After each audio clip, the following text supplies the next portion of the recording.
and it is for the best of the both of us. A lot of times I don't think people know what a healthy breakup looks like. So I'm really glad that you explained that. And since most people don't have that type of experience, how do you process and heal from, let's say, an unexpected breakup? It it takes time to allow yourself to grieve.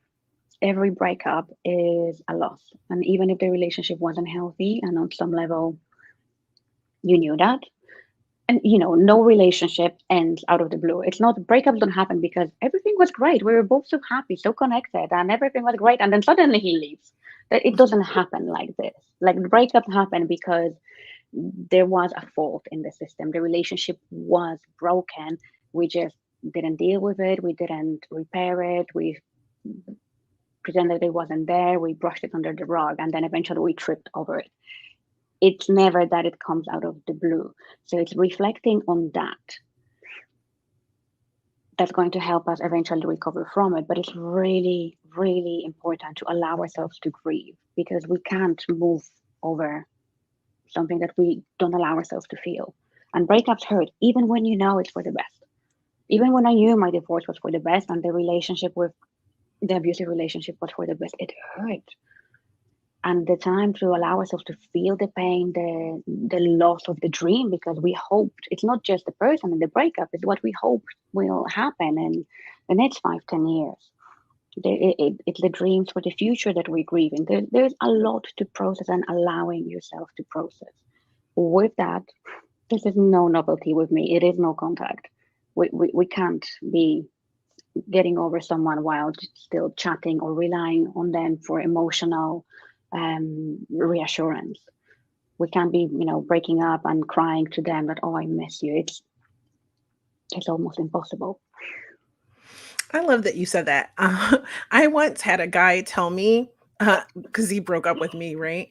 And he said, literally, I want to help you get through this. So I'm not going to ghost you or avoid you. Reach out to me anytime. I want to be friends and I help support you through this breakup. And I thought, this is the craziest thing I've Mm, ever heard in my life. Like, so you're going to inflict the pain and then also be the remedy? That sounds weird to me. yeah, Yeah. yeah, yeah, I agree with that. So, and I also agree with what you said. I think a lot of it, and definitely in my own experiences, it's I hear this term future faking a lot these days. And I think just what that means is like this person maybe made promises to you, or you both envisioned a life together.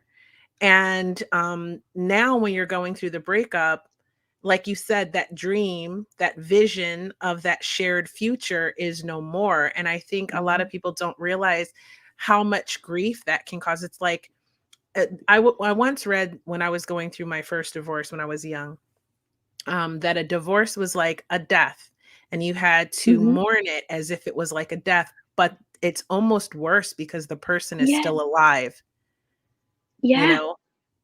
And so when you go no absolutely. contact, it's really brutal because you're used to talking to that person. You're used to getting texts from them. You're used to, engaging with them on social media and making plans with them. And all of that comes to a halt.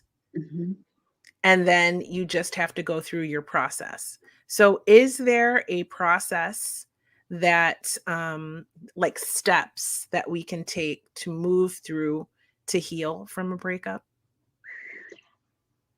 Yeah, I like to coach my clients through a bit of a grieving process where I insist on them allowing themselves to, to cry, to feel the feelings, to give themselves a break from actual processing, just to go into the depth of that pain of the grief. Because I agree with you, it feels like a death, and in some ways it can be worse because the person is still there but not available to us. What we had is not available to us. Um, I think reflection on what happened in that relationship is really important, and that takes time. We can't just go break up and start reflecting on, okay, what did they do wrong? What did I do wrong? What went well? What I didn't. Um, but that is key. I'm a fan of rituals. Something I like to do is recommend writing a closure letter, because you're never going to get a closure from your ex. Like, we can forget about that. We get the closure from our own inner processing, and we give it to ourselves. So whatever floats your boat, I recommend writing a letter by hand. Dear ex, thank you for the time we had. I am heartbroken that it ended. This is what went well. This is what I'm grateful for. This is what I learned. You hurt me. This is what you did wrong. You disappointed me when. This is the part I played. I take ownership of this, and end it the way you want. I prefer to end it wishing them well. And then whatever is a part of your personal ritual. Mine is fire. I burn the things that I let go of, but you can, let it go in the wind and throw it in the water. Some people like to flush it in the toilet. Um, some people like to flush it before they go to the toilet to like add it to it. So it really is whatever gives you that personal release and then relief and closure. But I really like that. And the processing doesn't end that there. The insights we gain from that relationship will directly impact the next one. Yeah, I think it's for me, it's always whether I'm like the dumper or the dumpy, I guess, as they call it, isolating what my contribution to the demise of that relationship was. Because I really think it's a red flag when people are like, my ex was crazy, my ex did Mm, this, my ex did that, and it's never taking ownership of what your part was. And then you can't look internally and see what you need to work on and to heal and to be conscious of, so that when you go into your next relationship, you can have a better and healthier experience. yeah, I agree. And that's the hardest part, isn't it? This was Mhm. this was me. It was one of the most eye opening and actually, door opening moments for me. Um, because my ex husband, he had an affair, and it was really painful. And I suspected for a long time, and I was accused of being crazy. Um, there was a lot of turmoil, and then when I found out that everything that I thought was right, it was really heartbreaking, and it took a long time for me to look in the mirror and realize, hey, I played a role in that. It's not that he was so happy in this marriage and I was such a wonderful wife that he went, you know what, I'm gonna go and find someone else. It wasn't like I wasn't meeting some of his emotional needs. I wasn't a great partner at the time. And that on by itself was such a learning experience and such an inspiration for me to become the partner I wanted to have. Wow, that's it right there. I think it's what I've learned in my experience is becoming the partner you want to have is the key. Yeah, I agree. So, speaking of finding a new partner, so once we're healed from our breakups, I'm segueing on. How can we, how do we know, for example, if we're ready, like really ready to start dating again?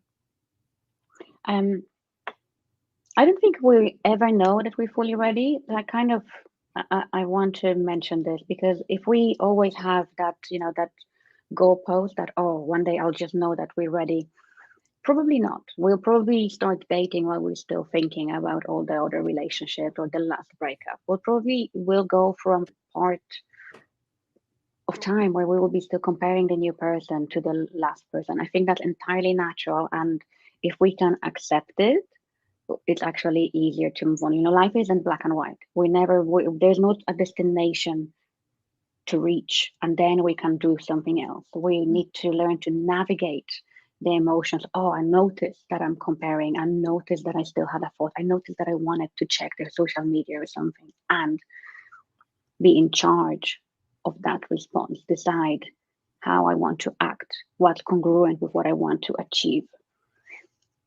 So I just want to just put this little caveat there that we might not be completely ready. Okay. So here's my thought on that, because I think that's a really interesting statement.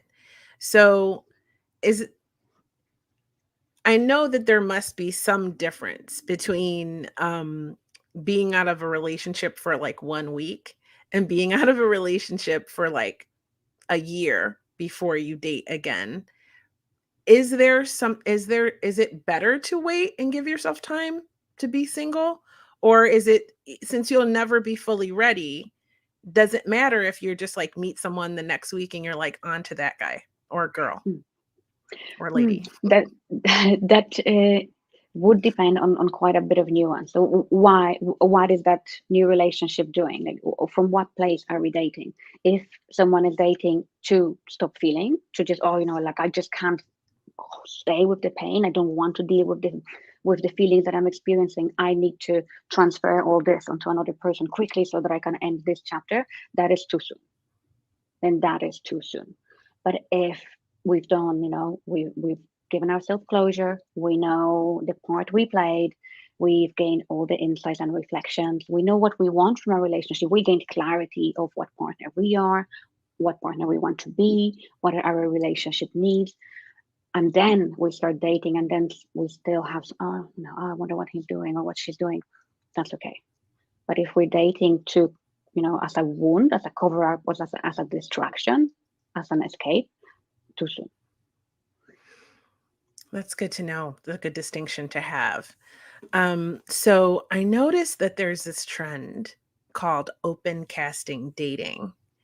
And since I will be dating after the holidays, I wanted to learn more about this trend. My understanding is it's sort of thinking out of the box about the type of person you're going to date. So, can you please explain that more so that we can get like a clear understanding of this and if we should be doing it? I didn't know there was a name for it, but I love it because it's something that I have been coaching for a long time. I was just calling it dating beyond your type or outside your type. Um, so that was my understanding of it. But I am a big fan of that because that's part of the reflections that I had from my relationships. The men I was dating had things in common. Mm. The things in common was that was my type. Not necessarily look wise, but there was a type. There was a spark that they were creating in me. There was a level of attraction that they were creating on me because they fitted that type. When we date our type, or whatever it is other than the open casting, we put them on a pedestal. And instead of showing up as equal players in this dating game, they become a prize to win. We morph into someone we think they would want, we into someone they would choose, and it becomes more of a pursuit. We are not allowing ourselves to be authentic, vulnerable, and being loved for who we truly are. We're trying to earn that person. Wow. So, when I think of open casting, I think of like Hollywood and how sometimes they have a type for the role in mind, like a Jennifer Lawrence type or a Holly Berry type or a um I don't know, like a Zendaya type, and they want that person for the role. And if we're thinking